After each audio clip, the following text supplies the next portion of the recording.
మన vintage collections, Kadambari collections, పూర్ణిమ prints లో ఎంత కొంటే అంత ఉచితం. Very good. మీ చెల్లెలు పెళ్ళైన వెంటనే మన పెళ్లి జరిగిపోవాలి. ముందు నాకు ఉద్యోగం దొరకాలి, ఆ తర్వాతే మన పెళ్లి. 5 సంవత్సరాల నుండి ఇలాగే చెప్తూ పోస్ట్ పోన్ చేస్తున్నావు. అవతల మా వాళ్ళేమో పెళ్లి ప్రయత్నాలు చేస్తున్నారు. నాకేమో చాలా టెన్షన్ గా ఉంది. చిత్ర, నువ్వు టెన్షన్ అయ్యి నా టెన్షన్ పెట్టుకో. అన్నీ సక్రమంగా జరుగుతాయి. Don't worry, be happy.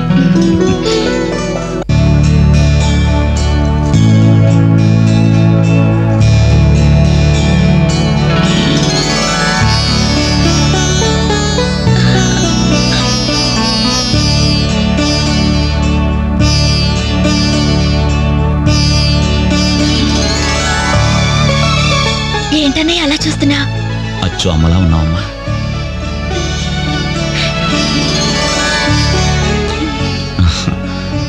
అంజలి, చెయ్యి. అప్పు చేసి తీసుకొచ్చావా అన్నయ్య? ఇదే ఆఖరపమ్మా.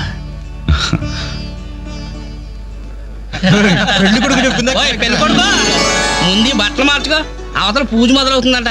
ఒక్క నిమిషం, ఇప్పుడే వస్తానరా. ఇదిగో ఏం పర్లేదా, కాస్త లేటుగా ఈ లోపుకెళ్ళేనా 4 హాస్టల్ తాగించేస్తారు. కలపలే మొక్కలా.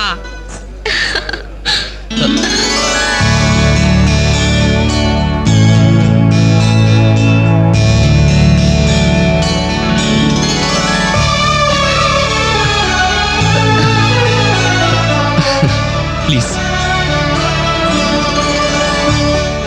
ఏ అంజలి, పెళ్లి కొడుకు మిలిటరీ ఆఫీసర్ అంటే మోటుగా ఉంటాడేమో అనుకున్నాం. స్మూత్ గా స్మార్ట్ గా ఉన్నాడే.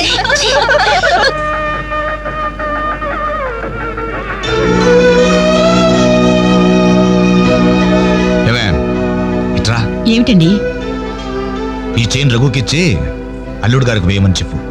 రేపు మగపెళ్లి వాడి నుండి బావమరిది ఏమిచ్చాడన్న మాట రాకూడదు. ఆ ఇచ్చేదేదో మీరే ఇవ్వచ్చు కదండి. నేనిస్తే వాడిని అవమానించడానికి ఇచ్చాననుకుంటాడు. నువ్వు వెళ్ళు, నేను గుడికి వెళ్ళొస్తాను. రఘు, ఇలారా. ఏంటమ్మా? ఈ చైన్ తీసుకెళ్లి పెళ్లి కొడుకు ఇవ్వరా. ఎవరిచ్చారు? మీ నాన్నగారు.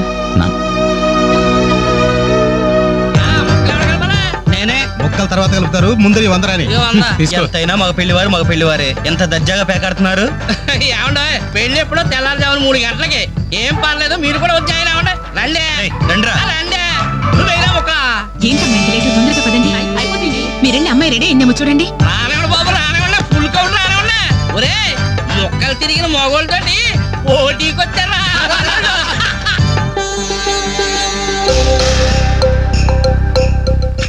ఇప్పుడు కూడా షోలాదే షో. చెప్పత్రా మావా, తీయండి బాబు, తీయండి. పాకెట్లు సొమ్మంతా తీయండి. అలా చూస్తారా? తీయండి. Cash down, cash down. తర్వాత ఇస్తాను, మరొక ఆట వేయండి. ఏంటి బాబు, మరో ఆట అయ్యాలా? పాపం పాకెట్ ఖాళీ అయినట్టుందన్నా. పాకెట్ ఖాళీ అయితే మాత్రమేందా? మెడలో చైన్ ఉంది, ఏడు కుంకలాలు ఉన్నాయి. బట్టలు తీసి ఆడమంటే సిగ్గుపడాలి కానీ మెడలో చైన్ తీసి ఆడడానికి తీయబోయే చైన్ తీయి. అలా చూస్తామని తీయి.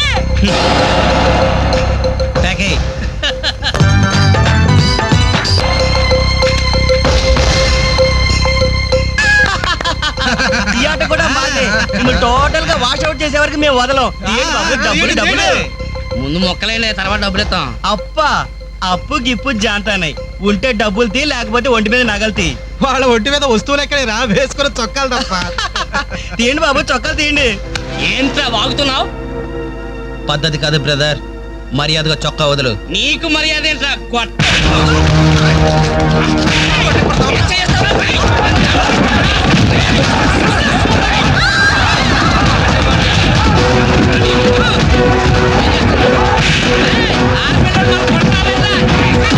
ఏమైంది? పెళ్లి కూతురు అన్న ఫ్రెండ్స్ మన వాళ్ళందరూ కొడుతున్నారా?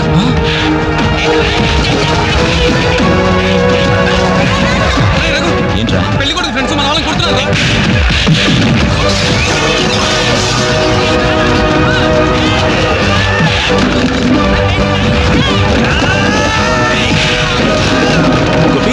గోపి, ఇందులో మన తప్పేం లేదుగా? మన తప్పేం లేదురా.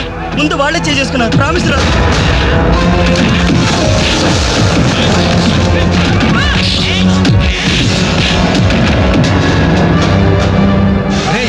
కాబోయే బావని కనీసం మర్యాద కూడా లేకుండా మా మీద చేసుకుంటావరా? ఎప్పుడో వేకువజామున 3 గంటలకి నా చెల్లి మెళ్ళలో తాళిబొట్టు కట్టిన తర్వాత నువ్వు నాకు బావవిరా. కానీ వీళ్ళు పుట్టినప్పటి నుంచి నాకు ఫ్రెండ్స్ రారా.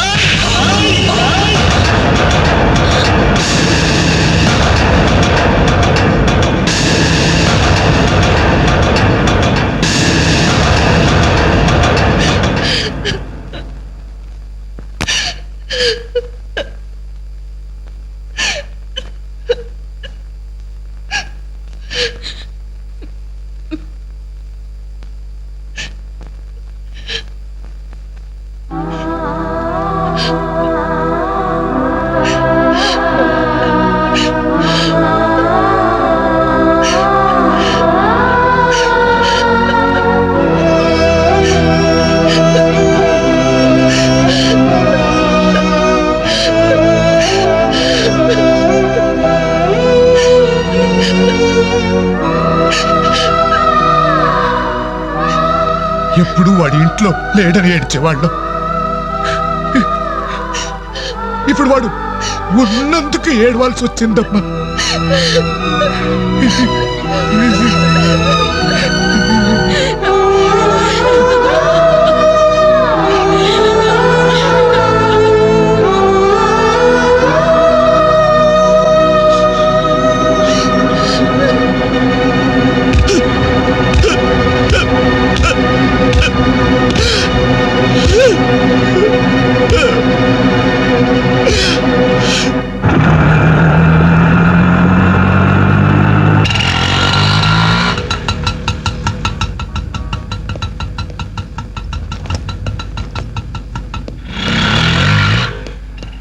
చిత్ర, నేను రఘుని కలవాలి. రా. రే రఘు, నీకోసం చిత్ర వచ్చిందిరా.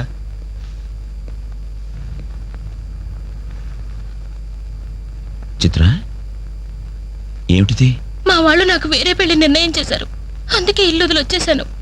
తొందరపడ్డావేమో చిత్ర. ఇంకా అక్కడే ఉంటే బలవంతంగానైనా నా పెళ్లి చేస్తారు. చిత్ర, నా చెల్లెలి పెళ్లి నా వల్లే ఆగిపోయింది.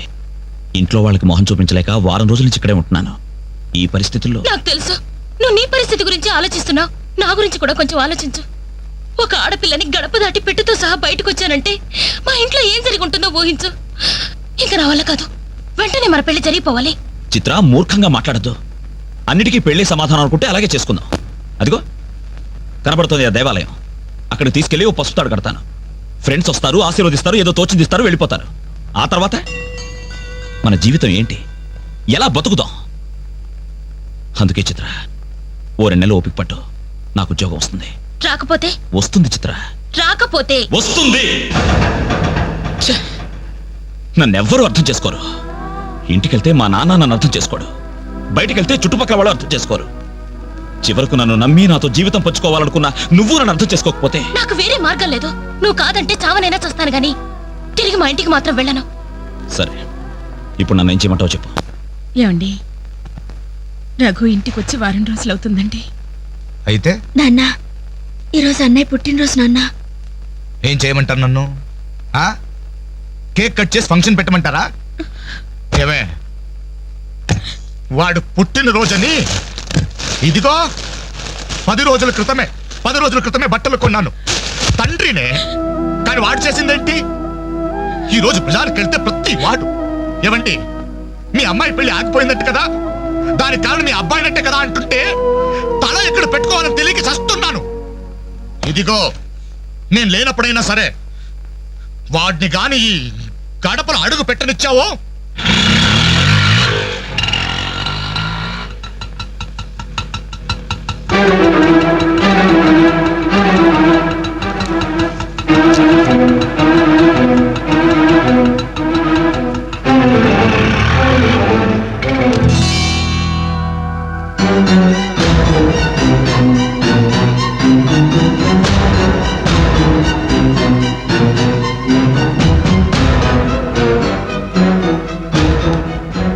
ఎవర్రా ఈ అమ్మాయి? నమస్తే అండి. నా పేరు చిత్ర. నేను మీ అబ్బాయి 5 ఏళ్ల నుంచి ప్రేమించుకున్నాం, పెళ్లి చేసుకోవాలనుకుంటున్నాం. మా ఇంట్లో వాళ్ళు బలవంతంగా నా పెళ్లి చేయబోతుంటే ఇంట్లోంచి వచ్చేసాను. మీరు ఆశీర్వదిస్తే. ఆగమ్మా, ఆగు. కాస్త ఊపిరి పీల్చుకుని మాట్లాడమ్మా. లేకపోతే నా ఊపిరి ఆగిపోతుంది. ఆగు. ఇదెవరో తెలుసా? నా కూతురు, వీడి చెల్లి. 10 రోజుల క్రితమే పెళ్లి ఆగిపోయింది. దానికి కారణం ఎవరో తెలుసా? వీడే ఆ దౌర్భాగ్యుడు. అవును, వీడినెలా ప్రేమించావమ్మా? ఓ, ప్రేమించడానికి ఎవడో ఒకడు మగాడు దొరికితే చాలనుకున్నావా? ఒంటి నిండా కండ నిండా రంగు ఉంటే సరిపోతుందా? 5 ఏళ్ల నుంచి ప్రేమిస్తున్నానన్నావే, ఈ 5 ఏళ్లలో ఏం చేస్తున్నావు? ఎలా బ్రతికిస్తావని ఒక్కసారైనా అడిగావా? ఇదిగో, వీడు వేసుకున్న ప్యాంటు నేను కొన్నది, వీడు వేసుకున్న షర్టు బనిను నేను కొన్నవి, ఆఖరికి ఈ చెప్పులు కూడా నావే, నా కష్టార్జితంతో కొన్నవి. ఇలాంటి బిచ్చగాడికి నువ్వు మెళ్ళో డోల్లా తయారయ్యావనుకో, నీకు తిండి నేనే పెట్టాలి, కట్టుకున్న చీర నేనే కొనాలి, తొడుకున్న జాకెట్ నేనే తెచ్చివ్వాలి. నువ్వు పూసుకునే పౌడరు, పెట్టుకునే బొట్టు, కాటుక, తల్లో పువ్వు, ఆఖరికి నువ్వు పడుకోవడానికి మంచం, దాని మీద దిండు, దుప్పట్టి అన్ని నేను సప్లై చేస్తే కాపురం మాత్రమే వీడి చేస్తాను. ప్లీజ్, 5 సంవత్సరాలుగా మాకు అర్థం కానివి 5 నిమిషాల్లో తేల్చి చెప్పారు. ఎంతో ప్రేమగా అవమానించారు. థాంక్స్. చిత్ర, ప్లీజ్ రఘు, నాతో రావద్దు. మీ నాన్న నా కళ్ళు తెరిపించాడు. అది కాదు చిత్ర. సారీ సార్, మీరు మీ ఉద్యోగాన్ని వెతుక్కోండి, నేను నా జీవితాన్ని వెతుక్కుంటాను. చిత్ర,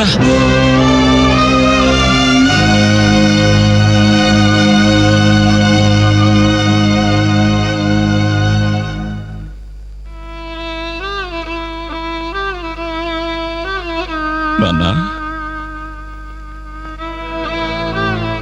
చాలా సంతోషం నాన్న. నా జీవితంలో మర్చిపోలేని అవమానం చేశావు. నన్ను ప్రేమించి నా మీద నమ్మకంతో వచ్చిన అమ్మాయి ముందు నన్ను మాటలతో చిత్రవత చేసి. అవునన్న, ఈ ప్యాంట్ నీది, ఈ చొక్కా నీది, ఇదిగో నే కట్టుకున్న వాచి, వేసుకున్న చెప్పులు అన్నీ నీవేనన్న. ఆఖరికి ఈ శరీరం, ఈ ప్రాణం కూడా నువ్విచ్చిందేనన్న. నేను నీ రక్తం పంచుకు పుట్టిన నీ బిడ్డను నాన్న. నాకు నువ్వు కాక ఇవన్నీ ఎవరు, ఇంకెవరిస్తారు నాన్న? తండ్రి అనేవాడు కొడుకుతో 5 సంవత్సరాల వరకు తండ్రిగా ఉండాలి, 15 సంవత్సరాల వరకు గైడ్గా ఉండాలి, 15 సంవత్సరాల తర్వాత ఫ్రెండ్గా ఉండాలి అంటారు. కానీ నువ్వు నాకు ఏ దశలోనూ ఏమీ కాలేదు కదా నాన్న. పైగా 25 సంవత్సరాలు కష్టపడి పోషించిన కొడుకు వ్యక్తిత్వాన్ని ఒక అమ్మాయి ముందు చంపేశావు. నా పుట్టినరోజు నాడు నాకు గొప్ప బహుమానం ఇచ్చావు నాన్న. జన్మలకి మర్చిపోలేని బహుమానం. నా పుట్టినరోజు నాడే నేను చంపేశావు నాన్న. చంపేశావు.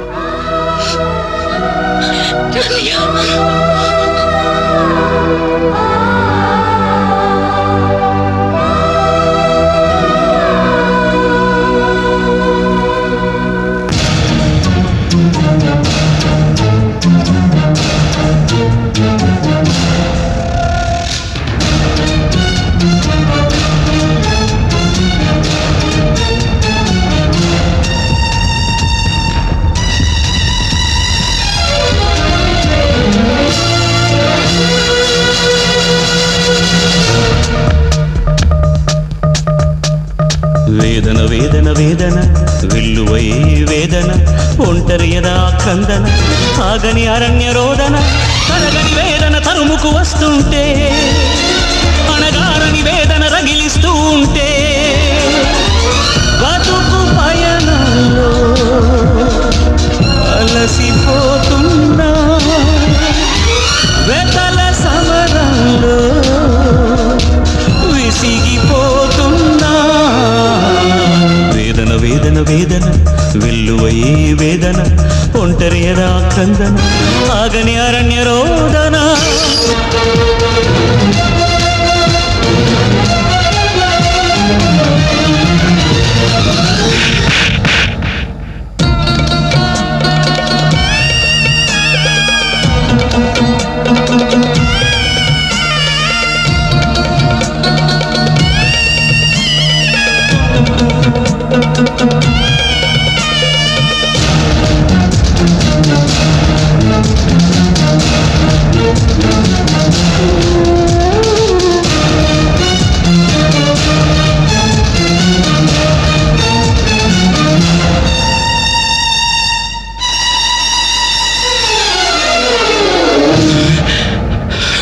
ఏ చిన్న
మా అన్నయ్యలాగా మీరు కాకూడదు.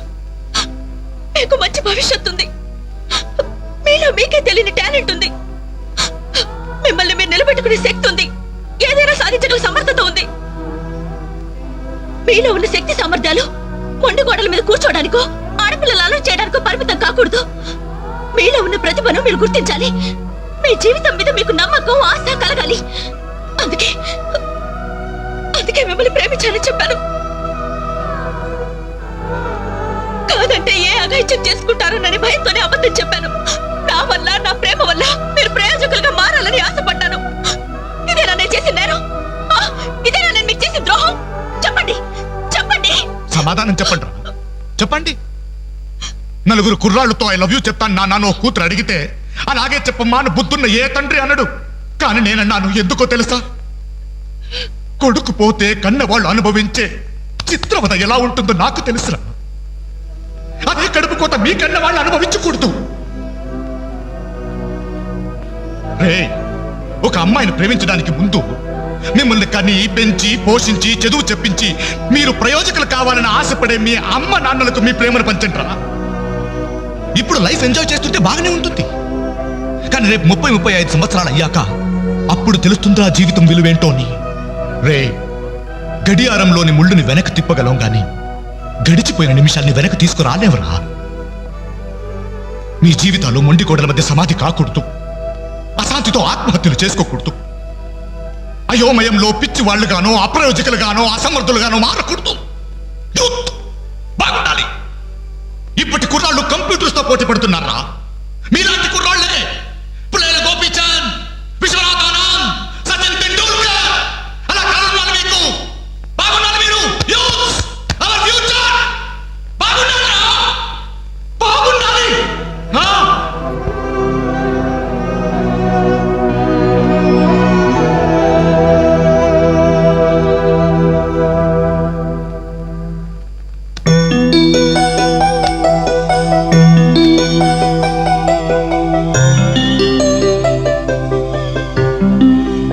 ఏమండి, అటు చూడండి.